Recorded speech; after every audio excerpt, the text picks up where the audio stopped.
سے میں نے کچھ حصہ تلاوت کیا.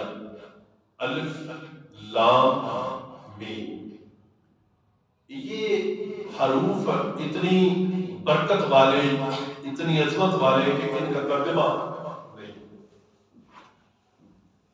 اس کی بڑی شان ہے، بڑی برکت ہے، بڑا مقام ہے. آگے آتا ہے ذالک الکتاب لا ریب فیہ ھدی للمتقین. یہ قرآن لا ریب کتاب ہے. بے شک. اچھا، اگر کوئی بندہ یہ سمجھے کہ اس میں فلاں بیماری کا علاج نہیں، تو یہ لا ریب کہاں کری؟ لا ریب کے تمام چیزوں کا حل، تمام چیزوں کا علم، تمام ترقیوں کا راز، تمام بلندیوں کا راز اگر ہے تو صرف قرآن میں. لا ریب ذالک الکتاب لا ریب ھدی للمتقین. اس میں ہدایات ہے کن کے لیے؟ متقین کے لیے، پرہیزگاروں کے لیے. اب پرہیزگار کیسے؟ پرہیزگار کس کو کہتے ہیں؟ اپنی زبان کا پرہیز، اپنی نظروں کا پرہیز، اپنے کانوں کا پرہیز، کھانے کا پرہیز، پینے کا پرہیز، ہر طرح سے. اور رسول عربی صلی اللہ علیہ وسلم پتہ کون کیا فرماتے ہیں؟ حضور فرماتے ہیں کہ مومن پتہ کون ہے، مسلمان پتہ کون ہے؟ حضور فرماتے ہیں جس کے ہاتھ سے دوسرے مسلمان کی عزت محفوظ ہو، جان محفوظ ہو، مال محفوظ ہو، عزت و آبرو محفوظ ہو، ہاتھ سے، اس کی نظر سے، اس کی زبان سے. آپ کی زبان سے کسی کو خطرہ ہو، یہ میری بختوئی کرے گا، میرے اوپر زبان سے بار کرے گا. آپ کی آنکھ سے کسی کی عزت کو خطرہ نہ ہو، آپ کے ہاتھ سے کسی کے مال کو خطرہ نہ ہو، کسی کی جان کو خطرہ نہ ہو. حضور فرماتے ہیں مومن ہوئے جس کی آنکھ، زبان اور ہاتھ سے کسی کی عزت، جان، مال اس کو خطرہ نہ ہو. ہر ایک سمجھے یہ بندہ میری عزت کا بھی محافظ ہے، میری جان کا بھی محافظ ہے، میرے مال کا بھی محافظ ہے.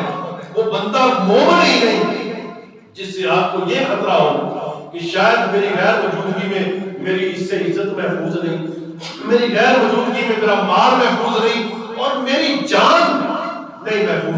حضور فرماتے ہیں مومن ہے ہی وہ جس سے بندے کی یہ تمام چیزیں محفوظ ہوں. اور نبی کریم علیہ السلام نے ارشاد فرمایا کہ مومن گناہگار ہو سکتا ہے، گناہگار ہو سکتا ہے.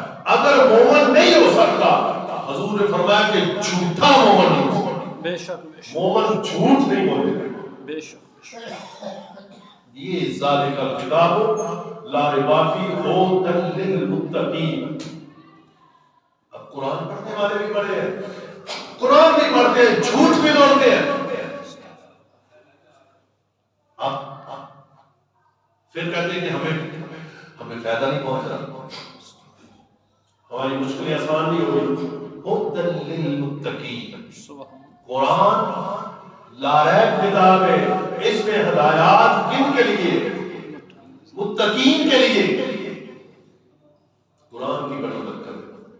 قرآن کو سیکھیں اور سکھائیں، قرآن کو پھیلائیں، قرآن کا تحفظ کریں، قرآن کا ادب کریں، قرآن کا احترام کریں.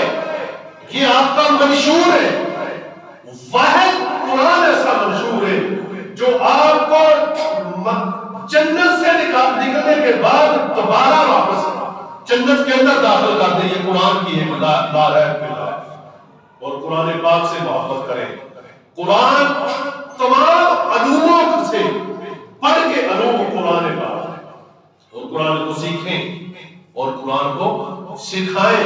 سید الانبیاء کریم آقا صلی اللہ علیہ وسلم کا ارشاد پاک ہے کہ قرآن سیکھنے والا ایک قرآن پڑھنا تو دیکھیں کوئی آپ کو یہودی بھی پڑھ لے گا قرآن پاک کو، کوئی یہودی بھی پڑھ لے گا، الف لام میم ذالک الکتاب تو یہودی بھی کہہ لے گا، کرسچن بھی کہہ لے گا، سکھ بھی کہہ لے گا، ہندو بھی کہہ لے گا، بدھ مت بھی کہہ لے گا، سب مذہبوں کے سب لوگ تمام طرح کا عقیدہ رکھنے والے یہ تو سب پڑھ تو سب لیں گے۔ مسلمانوں، رب کریم نے آپ کے لیے قرآن کو سیکھنے کا کہا ہے۔ اب سیکھنے اور پڑھنے والے میں فرق کیا ہے؟ حضور کے ایک صحابی فرماتے ہیں میری سوئی گم ہو جائے، میری سوئی گم ہو جائے تو میں قرآن سے تلاش کرتا ہوں۔ اب یہ اس دور کے اندر تمام مکتبہ فکر کے لوگوں کو، تمام علماء کو، سب کو یہ چیلنج ہے، کس نے قرآن سیکھا ہے؟ کس نے قرآن سیکھا ہے؟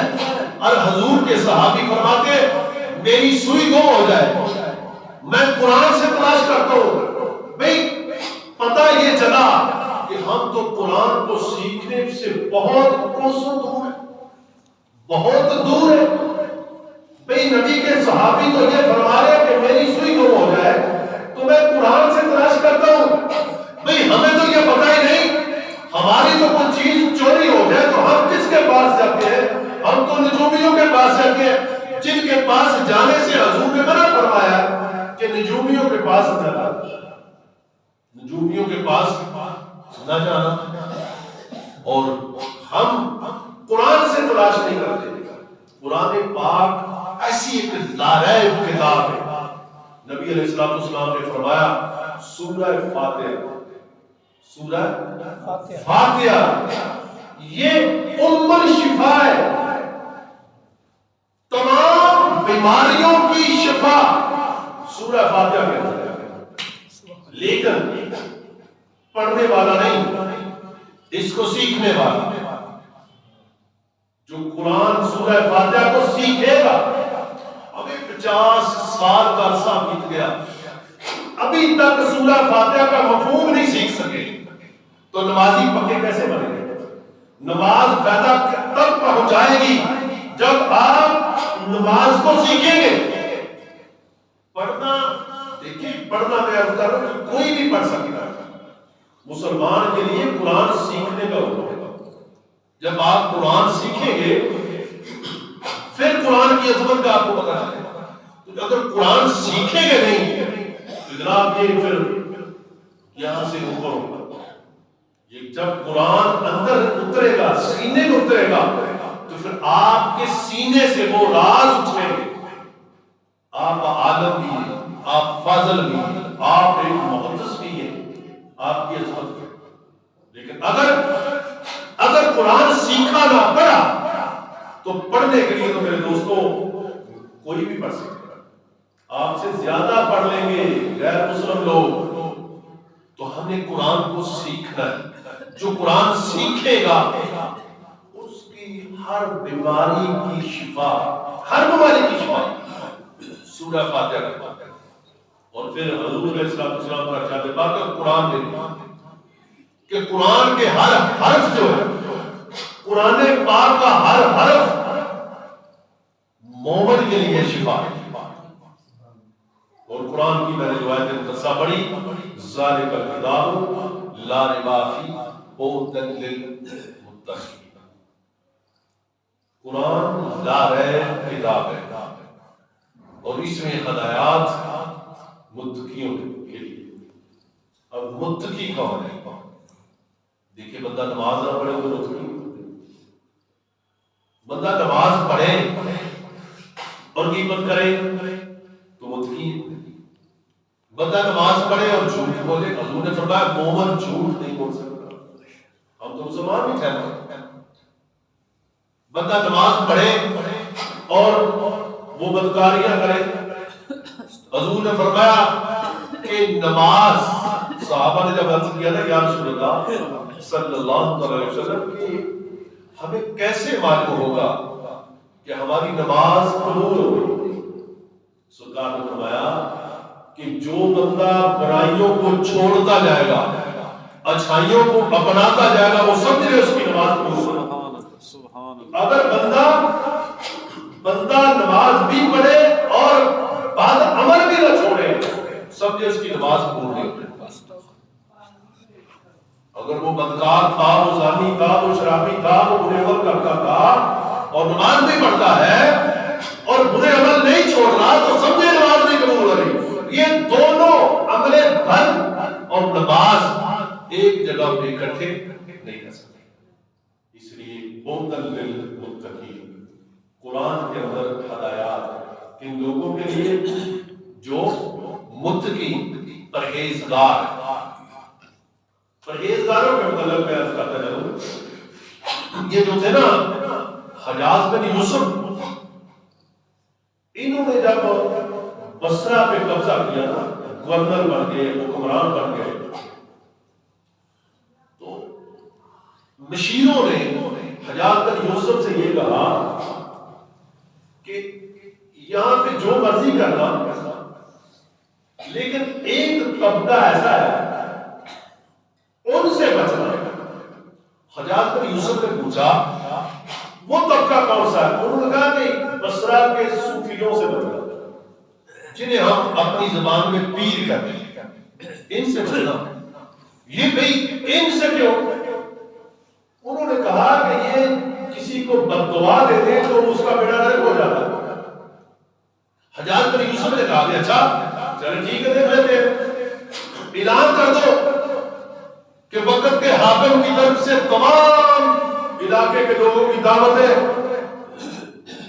ہم آج تگڑے لوگوں کی دعوت، چاہے وہ سود خور ہے، چاہے وہ لوگوں کی زمینیں، لوگوں کا مال لوگوں سے فراغ کر کر کے دعوت کرتے، تو ہم اس کی دعوت پہ لبیک کہتے ہوئے وہ کھاتے ہیں۔ اور امام ربانی پتہ کیا فرمایا؟ امیر کے گھر کا لقمہ وہ فقراء کے لیے ایسے کہ جیسے حرام لقمہ کھانا۔ اور آج کسی غریب کے گھر میں محفل میلاد ہو تو ہم سب اس میں برابر کے شریک ہیں۔ غریب کی محفل میلاد پہ جانے کو کسی کا دل نہیں کرتا، اور امیر اگر مجرے کی محفل کرا دے تو اس کے گھر میں مجرا دیکھتے لوگ چلے جاتے ہیں اور کہتے ہیں کہ جناب ہماری بیٹی ہمارے آنکھیں نہیں لگ رہی، ہمارا بچہ نافرمان ہو گیا، ہمارے گھر میں مصیبتیں آ گئی۔ نہیں، مصیبتیں تو خرید کے لے کر آئے۔ حجاج بن یوسف نے کہا اعلان کر دیا۔ اب اعلان کر دیا، ہمارے اکثر بزرگوں نے عمراء کی محفلوں میں جانے سے منع کیا، بالخصوصی طور پہ حکمرانوں کی محفلوں میں۔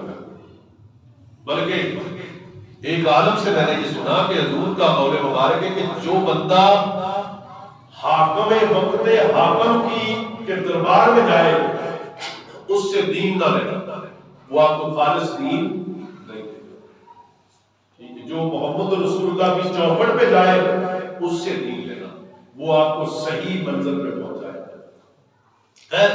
حجاج بن یوسف نے جب اعلان کروا دیا، سب لوگ اکٹھے ہو گئے، پیر بھی اکٹھے ہو گئے، مولوی حضرات بھی اکٹھے ہو گئے، سب اکٹھے ہو گئے۔ حجاج بن یوسف نے کہا کہ یہ جو غریب لوگ ہیں نا، ان کو کھانا آپ نے کھلانا ہے، اور یہ جو پیر صاحبان ہیں نا، صوفی جنہیں کہتے ہیں، ان کو کھانا میں اپنے ہاتھوں سے کھلاؤں گا۔ وہ حرام کے بکرے، چوری کے، جس طرح سے بھی وہ پکائے۔ حجاج بن یوسف علیہ وہ صوفی اکرام جو تھے ان کو اپنے ہاتھوں سے کھانا، وہ بڑے خود رہے تھے۔ جناب کیا بات ہے کہ گورنر صاحب، وزیر اعظم صاحب ہمیں خود کھانا پیش کر رہے ہیں، ہماری پیری بڑی ہے، بڑی شان ہے، بڑی ذات۔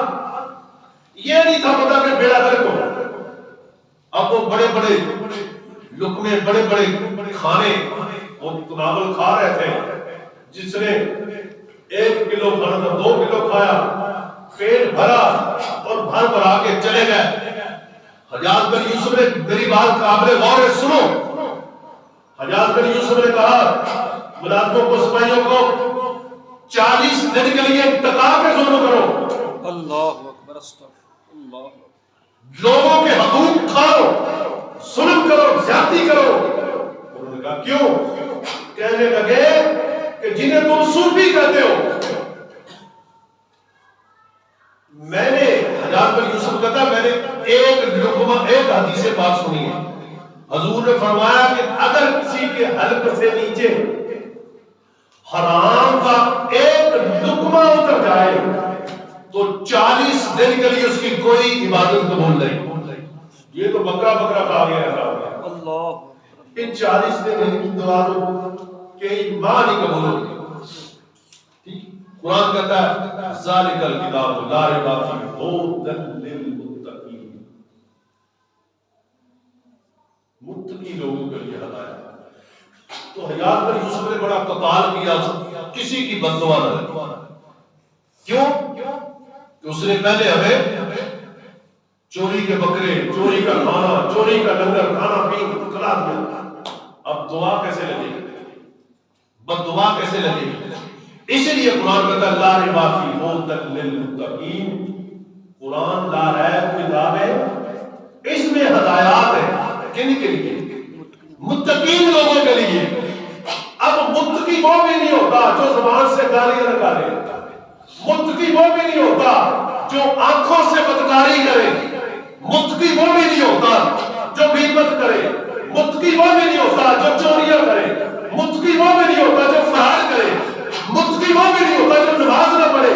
متقی وہ بھی نہیں ہوتا جو حلال کما کے نہ کھائے. متقی وہ بھی نہیں ہوتا. اب جب متقی نہیں تو پھر فائدہ کیسے ہوگا؟ قرآن تو ہدایات بخشتا ہے. لا ریب کتاب ہے اور لا ریب کتاب, اس میں کوئی شک کی گنجائش نہیں. ہم میں سے کتنے لوگ ہیں, کتنے لوگوں کے ہمارے بچے ہیں جو سب علوموں سے بڑھ کے قرآن کے علم کو فوقیت دیں. ہے کیا اے بی سی پڑھنے سے بندہ جنت پہ جائے گا؟ اے بی سی بندہ سیکھ لے کیا جنت پہ جائے گا؟ بھئی سیکھنی ہے سیکھے, نہیں سیکھنی تو نہ سیکھے. ضروری اور غیر ضروری کی پہچان کرے. انگلش ہی اگر سیکھنی ہے تو انگلش علاوہ 2-4 ماہ انگلستان چلے جائے. کسی بھی انگریز کے ساتھ بیٹھنا شروع کر دے تو آپ انگریزی بولنا شروع کر دیں. تو قرآن سیکھنے سے سیکھا جائے. اس لیے میرے دوستوں بچوں, قرآن کو تمام علموں سے بڑھ کر قرآن کے علم کو جانو اور تمام کتبوں سے. دیکھیں جب آسمانی کتابیں 4 ہیں, تورات, زبور, انجیل اور قرآن مجید, اور آسمانی صحیفوں, آسمانی کتبوں کی سردار کتب کون سی؟ قرآن. اب جو سردار کتاب ہے اور جو الہامی کتاب ہے, جو رب کا کلام ہے. میں کل ایک جگہ پہ سن رہا تھا کہ ڈاکٹر علامہ اقبال جب قرآن پڑھتے تھے نا, جب قرآن پڑھتے تھے تو اس کے بعد دھوپ میں قرآن کو سکھانا پڑتا تھا. آنکھوں سے چھم آنسو برستے تھے. ہمارے دل تو پتھر ہو چکے ہیں, ہم قرآن کو سمجھے ہی نہیں. اللہ کی قسم قرآن کا کوئی حروف آپ محبت کے ساتھ, ایسی یقین کے ساتھ کسی پہ پھونکتے ہیں, اللہ کریم اس کو شفا کرتا. لیکن شرط یہ ہے اس پھونک میں اثر حلال کا ہو. اس تھوک میں دیکھیں, تھوک سے فرق ہے. تھوک میں فرق ہے. ایک تھوک ہے کہ جو جراثیم پھیلاتی ہے, وائرس پھیلاتی ہے. ایک تھوک ہے کہ وہ صحابی کی آنکھ پہ لگ جائے تو آنکھ ثابت صحیح ہو جاتی ہے. سید الانبیاء. ٹھیک ہے, تو جو بندہ صبح و شام اپنے نبی پہ درود و سلام پڑھے اس کی تھوک میں بھی وہ اثر ہو جاتا ہے. کھارے منہ میٹھے نہیں. اس لیے میرے دوستوں ان چیزوں کو سمجھیں. آج اس چیز کو سمجھنے کی ضرورت ہے. آپ شاید سمجھ لیں میرے یہاں پہ گفتگو کرنا کہ آپ کوئی بندہ آپ میں سے میرے یہ جذبات سمجھ لے گا, کوئی بندہ یہ میرے محسوسات سمجھ لے گا، کوئی بندہ میری، آپ کچھ بھی خیال کر سکتے ہیں، لیکن خدا کے لیے یہ درد ہے، یہ درد ہے۔ قرآن سیکھیں، قرآن سیکھیں، اپنے بچوں کو قرآن سکھائیں۔ دنیا کی ترین تو ساری زندگی آپ جب چاہے پڑھتے رہیں، 70 سال کی زندگی، 50 سال کی زندگی پڑھے ہی نہ، دنیا کی کتابیں بھی پڑھے، لیکن قرآن سب سے آگے، قرآن سب سے آگے۔ تو کتنے لوگ ہیں جو قرآن کو فوقیت دے رہے ہیں۔ ہمارے مدرسوں میں بچے صبح مائیں اٹھاتی ہیں، رات کو بعد بچوں نے پیشاب کیا، انہی کپڑوں کے ساتھ بچہ مدرسے میں پڑھ جاتا ہے، اور وہی بچہ جب اسکول جاتا ہے تو جناب اب تجھے بڑا ماں اس کے روتے شوتے بنا کے بڑی سرخی پاؤڈر لگا کے۔ اب دیکھیں یہ دو طرح کا، ایک بچہ اسکول جا رہا ہے، ایک بچہ اسکول جا رہا ہے، ایک بچہ مدرسے جا رہا ہے۔ اب مدرسے اور اسکول میں فرق کیا ہے؟ نبیوں کے تاجدار پتہ کیا فرماتے ہیں؟ جو بندہ قرآن و حدیث کو سیکھنے چلے، اس کے ہر قدم کے نیچے اللہ کے نوری فرشتے پر بچھاتے ہیں۔ اب آپ اپنے اپنے بچوں کی عظمت دیکھیں کہ قرآن پڑھنے والے بچے کی عظمت دیکھیں۔ اس بچے کی شان یہ ہے کہ جتنے قدم یہ گھر سے مدرسے تک چلا اور آیا اور گیا، تو اس کے ہزاروں لاکھوں قدم بڑھ جائیں گے قرآن سیکھتے سیکھتے۔ تو جب بروز حشر وہ موروں لگے والے کاغذ، وہ پرزے، وہ فرشتوں کے پر جب ایک بندے کے نام اعمال میں آئیں گے کوئی کے طور پہ، یہ وہ بندہ ہے جس نے زندگی کا اکثر حصہ قرآن کو سیکھنے میں صرف کر دیا۔ وہ بندہ کیسا ہے؟ کوئی کسی ملک کا بادشاہ کسی میں جائے نا، وہ جہاز سے اترتا ہے، اس کے پاؤں کے نیچے قلین بچھا دیتے ہیں، کوئی پھولوں کی پتیاں نچھاور کرتے ہیں۔ وہ میرے دوستوں نبیوں کے تاجدار فرماتے ہیں جو قرآن سیکھنے نکلتا ہے، جو دین سیکھنے نکلتا ہے، رب اس کے اوپر رحمت کی بارش کرتا ہے، اور اس کے پاؤں کے نیچے۔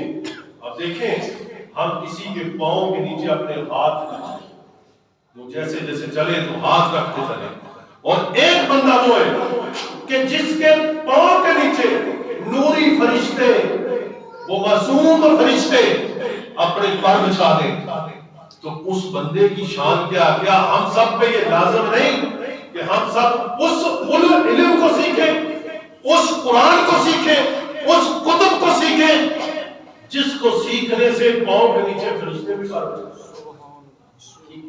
ہماری اس طرف توجہ ہی نہیں، ہم سمجھتے کہ شاید یہ چیز نہ کی تو ہم ترقی نہیں کریں گے۔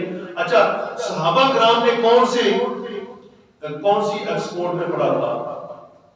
ہار میں پڑھا تھا، پنجاب کالج میں پڑھا تھا، کہاں پڑھا تھا؟ وہ کون سی چیز تھی صحابہ کرام کو جس نے بلندیوں میں پہنچا دیا؟ وہ قرآن اور سنت مصطفیٰ، وہ اسلام کے اصول تھے۔ اور آج ہمارے پاس سب کچھ ہے، لیکن اپنے نبی کی سنت نہیں۔ اچھا سنت کیا چیز ہے؟ ایک بندہ داڑھی رکھ لیتا ہے، وہ صرف داڑھی کو سنت سمجھتا ہے، دوسرا بندہ سر پہ پگڑی باندھ دیتا ہے، وہ صرف پگڑی کو سنت سمجھتا ہے۔ اچھا یہ تو اسلام کا لبادہ ہے۔ اب اصل سنتیں تو یہ ہے کہ آپ کی زبان بھی سنت کے مطابق ہو، آپ کی آنکھیں بھی سنت کے مطابق ہو، آپ کا کردار بھی سنت کے مطابق ہو، بھئی کسی کو بتانا نہ پڑے، لوگ کہیں کہ یہ رسول اللہ کا قرآن ہے، یہ محمد عربی کا قرآن ہے۔ تو اگر آپ مسجد میں آئے، نماز پڑھیں اور باہر لوگوں کے ساتھ زیادتی کریں، ظلم کریں، تو یہ لوگ یہ کہیں کہ جناب لاؤ جناب اے بندہ نماز پڑھنا ہے، اے بالکل یہ نمازیاں کا حال ہے، اے بالکل یہ جناب۔ تو یہ چیزیں میرے دوستوں اسلام ہمیں یہ چیزیں سکھاتا ہے کہ ہم یہ چیزیں سیکھیں، اپنے آپ میں نافذ کریں، جب نافذ کریں گے پھر بہاریں۔ تو میں کہا کہ علامہ کمال جب قرآن پڑھتے تھے تو قرآن بھیگ جاتا تھا، آنسو اتنے بہتے تھے، چما چم روزانوں قطار ہوتے تھے۔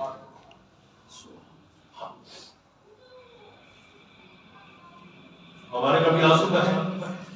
آنسو کب بہے گا؟ جب آپ قرآن کو سمجھیں گے۔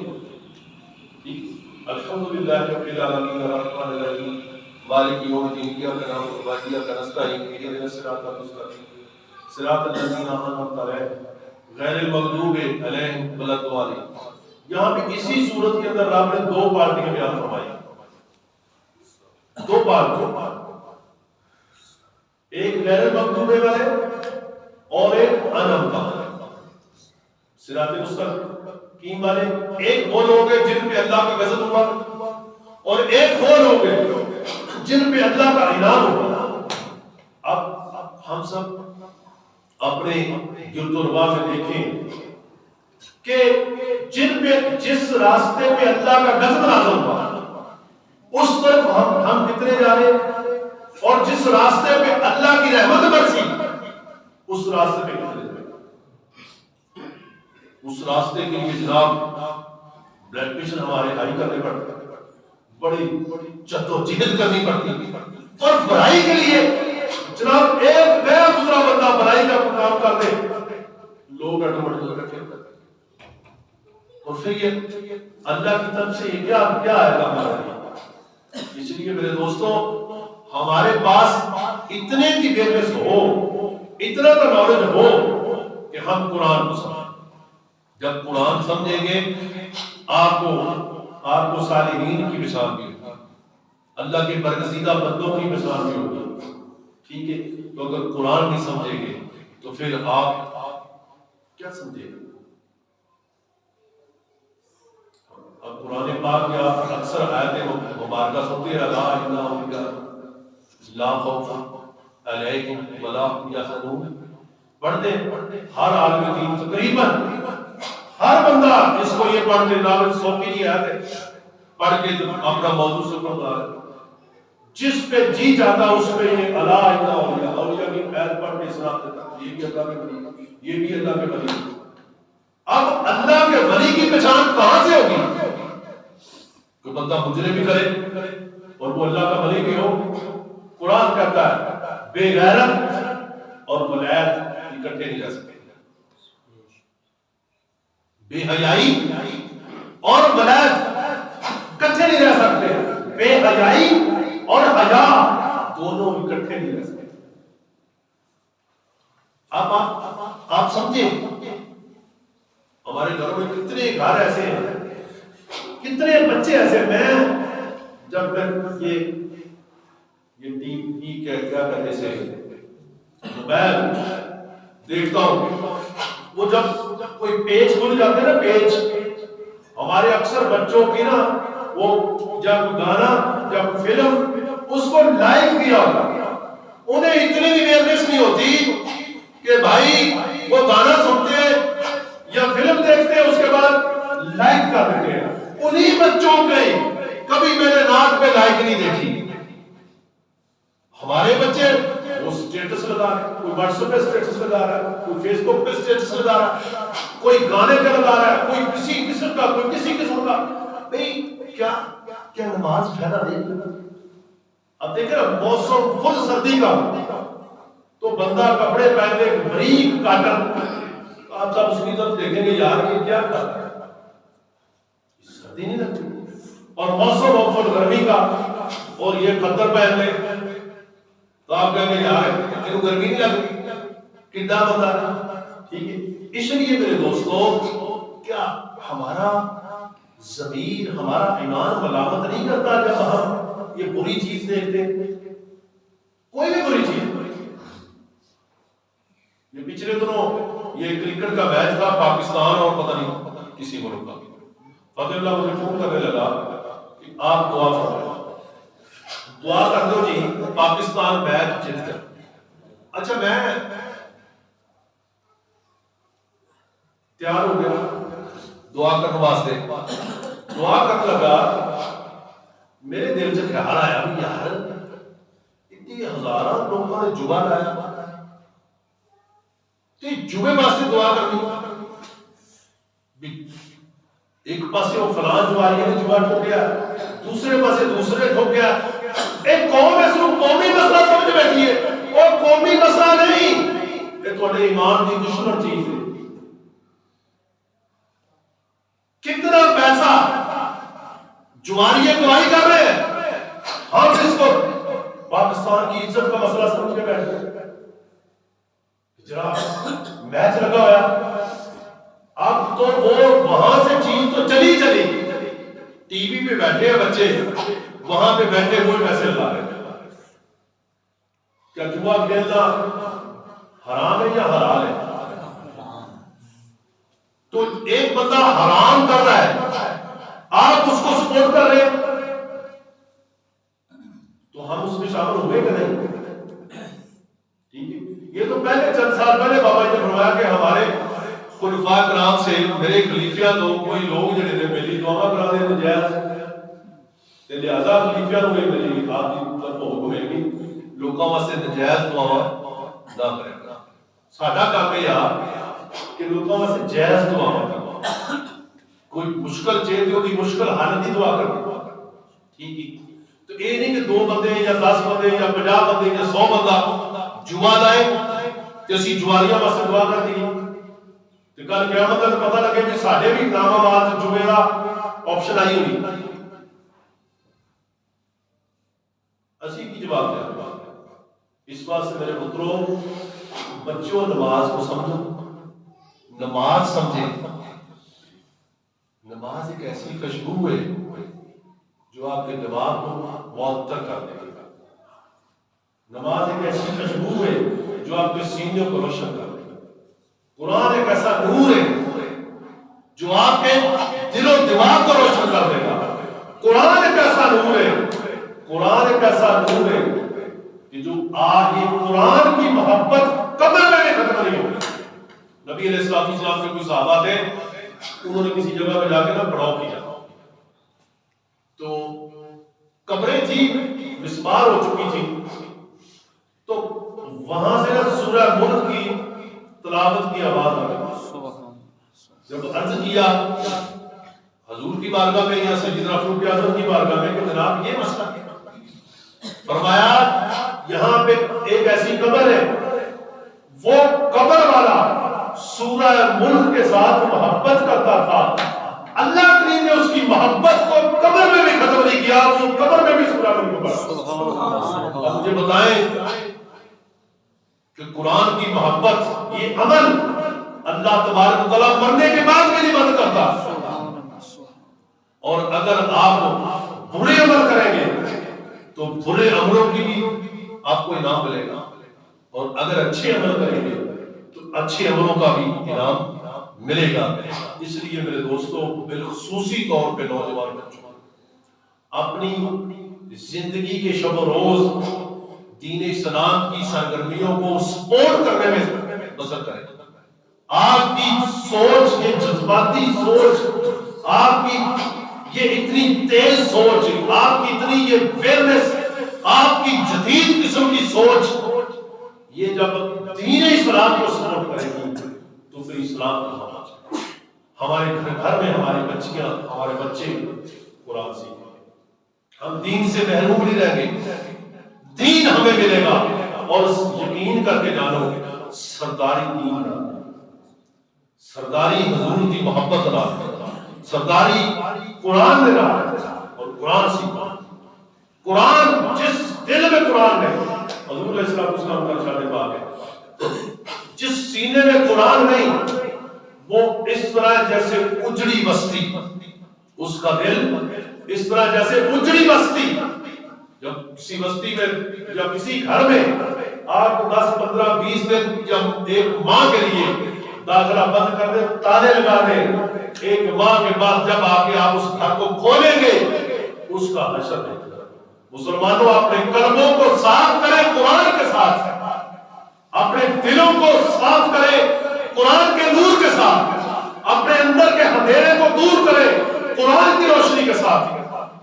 جب قرآن کی روشنی ملے گی تو محمد عربی کی محبت ملے گی. جب حضور کی محبت ملے گی تو جناب پھر آپ کو پھر آپ کو نماز میں لذت آئے گی، قرآن پڑھنے میں لذت آئے گی، پھر آپ کو بڑے چھوٹے کا ادب و احترام پتا ہے۔ آپ دیکھیں حضور علیہ الصلوۃ والسلام کا ارشاد پاک ہے، جو بندہ ہمارے چھوٹوں پہ شفقت نہ کرے اور بڑوں کا ادب نہ کرے وہ میری امت میں نہیں۔ جو بندہ چھوٹوں پہ شفقت نہ کرے اور بڑوں کا ادب نہ کرے، کیا حضور فرماتے میری امت میں نہیں۔ بروز حشر شفاعت کس کی ہوگی؟ حضور کی امت کی۔ تو اگر بندہ امت سے ہی نکل گیا تو پھر کس طرح پہ جاؤ گے؟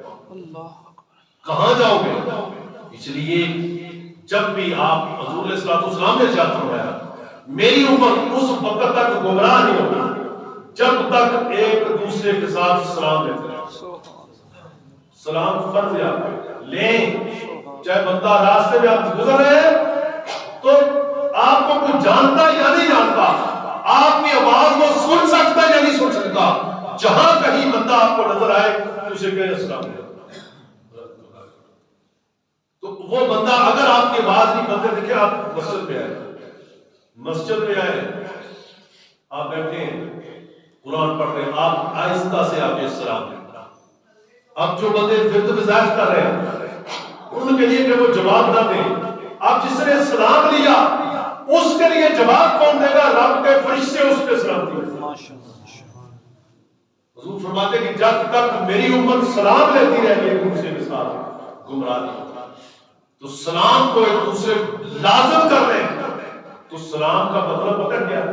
ایک دوسرے کی عزت، آبرو، جان، مال، اس کی گارنٹی دینا کہ میری طرف سے تجھے ہر طرح کی ایمان ہے، میری طرف سے تجھے کوئی خطرہ نہیں۔ وہ کہتا ہے وعلیکم السلام، کہ تیرے اوپر بھی اللہ کی رحمت ہو اور میری طرف سے بھی تیری جان، مال، تیری عزت، آبرو کو کوئی خطرہ نہیں۔ تو جب مسلمان ایک دوسرے کی عزت کے، آبرو کے، مال کے، جان کے محافظ بن جائے وہ قوم ایک بہترین قوم بن جاتی ہے۔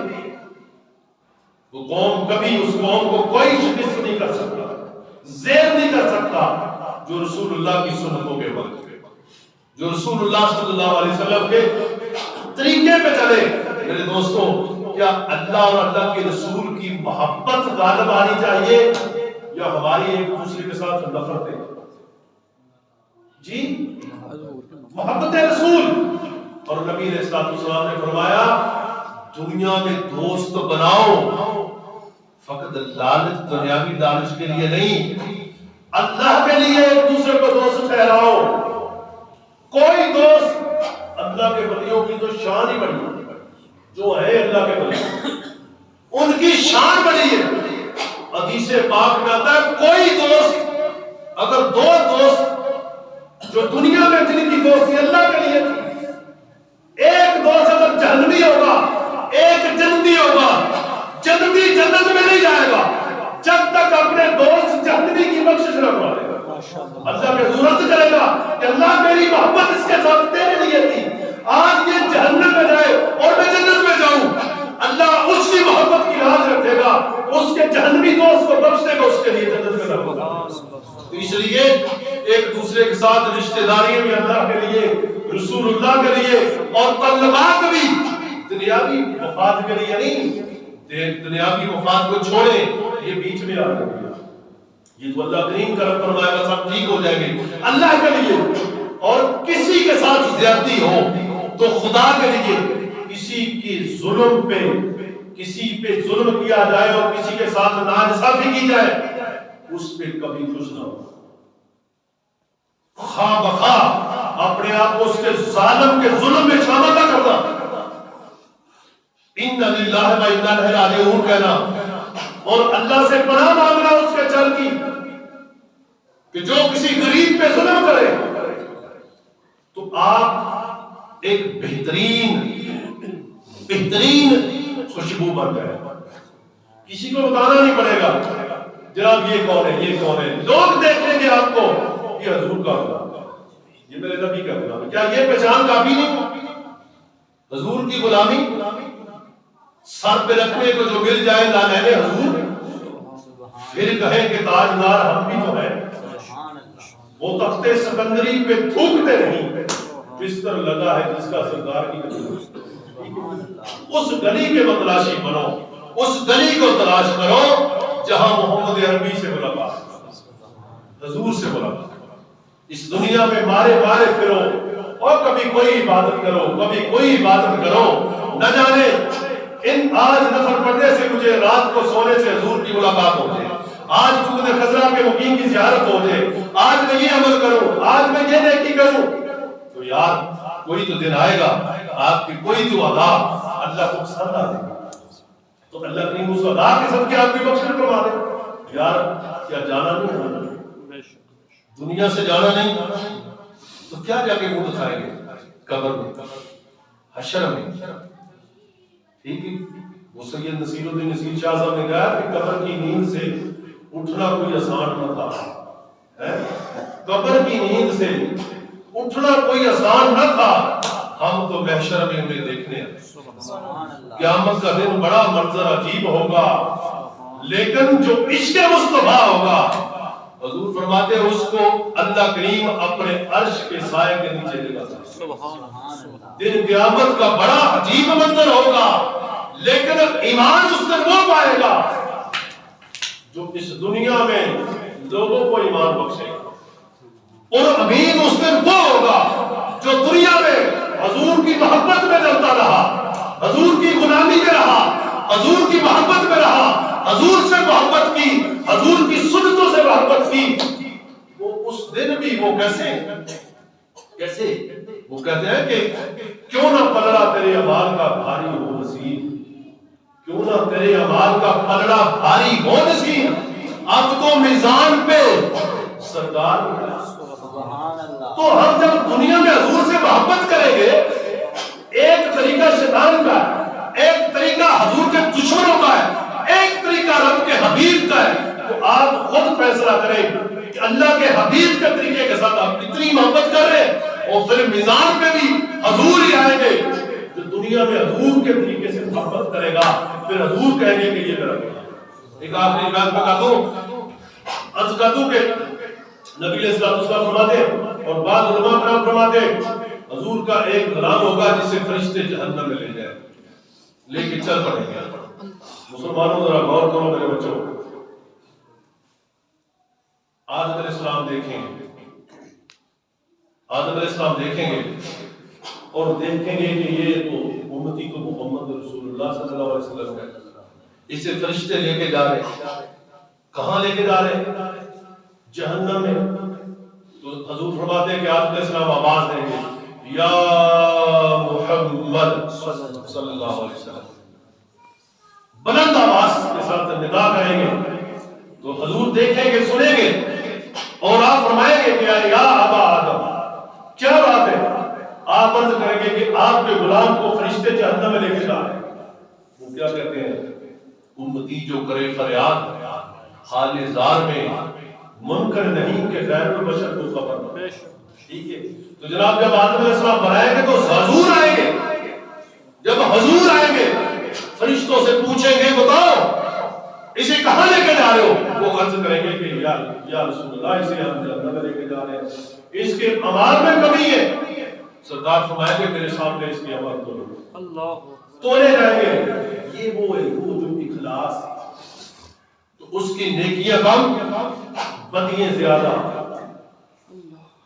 نیکیاں کم اور بدیاں زیادہ، اور حضور اپنی سے ہے فتح اللہ ہر چوبے کو درود پاک کی چٹ لے کر آتے ہیں۔ یہ چٹیں ان کو عام نہ سمجھیں، خدا کی قسم یہ درود پاک کی چٹ دنیا کے تمام تمیز دینے والوں سے افضل ہے جو بندہ حضور پہ درود پاک پیش کرے۔ ٹھیک ہے، جب بندہ یہ شیخ کی جاری، ایک تو یہ مصر پہ لکھی، ایک فرشتے لے کے جب وہ فرشتے یہ پرچی جب حضور اپنے پاس سے نکالیں گے اور اس کے نیکیوں والے پلڑے میں رکھیں گے اور نیکیاں بڑھ جائیں گی، بدیاں کم ہو جائیں گی، وہ کہے گا کہ اے میرے محسن مجھے یہ بتا کہ تو کون ہے اور میرا کون سا عمل ہے؟ تو فرمائیں گے کہ میں محمد انا محمد رسول اللہ صلی اللہ علیہ وسلم، میری کون سی نیکی؟ اب غلاموں حضور فرمائیں گے خدا کی قسم ہم صرف پیری بریدی میں الجھ گئے، صرف پیری بریدی میں الجھ گئے، لیکن جہالت کو ہم نے اپنے اوپر نافذ کر دیا۔ خدا کے لیے یہ پیری بریدی جہالت بننے کے لیے نہیں، جہل بننے کے لیے نہیں، یہ اندھیرے سے نکل کر نور کی طرف جانے کے لیے، لیکن ہم نے بدقسمتی کے ساتھ اس کو صرف الٹ سمجھ لیا۔ میرے نبی فرمایا گیا میرے غلام تو نے دنیا میں میری ذات پہ صرف ایک مرتبہ، سبحان اللہ، سبحان ایک مرتبہ درود پاک پیش کیا تھا، آج وہ تیرا وہ درود پاک۔ کبھی تنہائی میں حضور پہ درود پیش کریں، اور جب تنہائی میں ہو آپ کو کوئی دیکھنے والا نہ ہو، وہ درود حضور قبول کریں گے۔ اور آپ تنہائی میں بیٹھے ہو اور حضور پہ درود پڑھ رہے ہو اور آپ کی آنکھوں سے آنسو جاری ہو، وہ حضور درود قبول فرماتے ہیں۔ بزرگ بھی یہی فرماتے ہیں۔ یا پھر کسی نے پوچھا یا شاید درود قبولیت کی نشانی کیا ہے؟ اور میں جب تنہائی میں تم حضور پہ درود پیش کرو اور تیری آنکھوں سے آنسو جاری ہو جائے، سمجھ تیرے آقا تجھ پہ کرم فرما ہے۔ یہ مسلمانوں میری یہی گزارش ہے، آپ سے کوئی مطالبہ نہیں، کوئی لڑائی نہیں، کوئی جھگڑا نہیں، ایک ہی آرزو ہے کہ وہ حضور کے غلام، نبی کے غلام بنے۔ اور یہی ہماری قبر کے لیے، حشر کے لیے، ہمارے پرسرات سے گزرنے کے لیے ہی یہ وسیلہ کافی ہے۔ ایک تیرا نام وسیلہ ہے رنج و غم کے لیے۔ بس حضور کی نسبت، حضور کی غلامی کر لو مسلمانوں، باقی تمام محبتیں فانی ہے۔ بس اس دنیا کے اندر اگر محبت بقا والی ہے اور اللہ اور اللہ کے حبیب کی محبت ہے، حضور سے محبت کرو، بس اللہ تعالی ہم سب کو عمل کرے گا۔